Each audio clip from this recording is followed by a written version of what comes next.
Guys, I'm your quick tech buddy, and in this video I'll tell you that how to encrypt or put a password in any Word file. So let's start our video after this short break.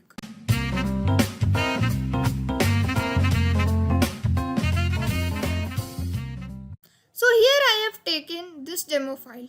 So first we have to open the file in which we want to add password. So here is the file and it contains one page, and then we have to go to this file option. Once you have selected this file option, go to this info option. Select this and here you can see many options. And here we have to select this protect document.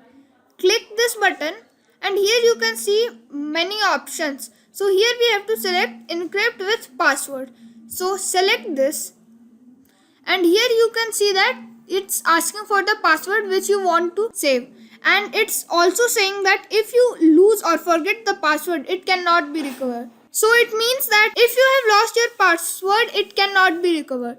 So here we have to enter our password. So for example, I am entering a password and then we have to re-enter the same password. And we have to click this OK button. And now this file is encrypted. To check the file whether it is encrypted or not, we need to close this and then again open it.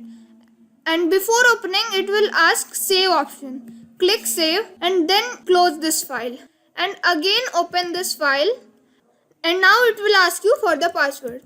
Enter the password which you have saved. And now it will take some time to open. So now here you can see that the file is opened and it's encrypted. So I hope you learned something new today, and if you are new to my channel then please subscribe my channel and press the bell icon so that you can get every update from my channel. Thanks for watching.